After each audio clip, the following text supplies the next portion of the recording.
السلام علیکم ورحمۃ اللہ وبرکاتہ۔ میں ہوں ذیشان مدنی، جیسا کہ آپ میرا یوٹیوب چینل دیکھ رہے ہیں۔ آج میں ایک وظیفہ پیش کرنے جا رہا ہوں اور وہ وظیفہ ہے شادی کے متعلق، اور وہ وظیفہ آج ہی کے دن کے ساتھ خاص ہے۔ آج عشاء کی نماز کے بعد دو رکعت نوافل پڑھنے ہیں اور ٹوٹل 12 رکعت نوافل پڑھنے ہیں۔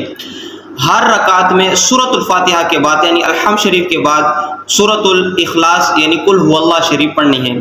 12 رکعت مکمل کرنے کے بعد 100 مرتبہ درود پاک پڑھنا ہے۔ درود پاک پڑھنے کے بعد تمام درود پاک کا ثواب اور نوافل کا ثواب پیارے آقا صلی اللہ تعالی علیہ وآلہ وسلم کی بارگاہ میں ایصال ثواب کرنا ہے، اور اپنے رب کریم عز و جل کی بارگاہ میں حضور صلی اللہ تعالی علیہ وآلہ وسلم کا وسیلہ پیش کر کے اپنے لیے یا اپنے بہن کے لیے یا اپنی بیٹے کے لیے عاجزانہ ہو کر رو کر کم از کم 12 منٹ دعا مانگیے۔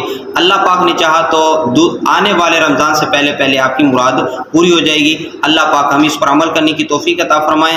اس کو اپنے پاس تک محفوظ نہیں رکھیے گا، بلکہ اپنے دوست احباب تک بھی اس پیغام کو ضرور پہنچائیے گا۔ یہ جو وظیفہ یہ آج کے دن کے ساتھ خاص ہے، اور وہ بھی رمضان المبارک کے مہینے میں خاص ہے۔ اللہ پاک سے دعا ہے میں اس پر عمل کرنے کی توفیق عطا فرمائے۔ آمین بجاہ نبی الامین صلی اللہ تعالی علیہ وسلم۔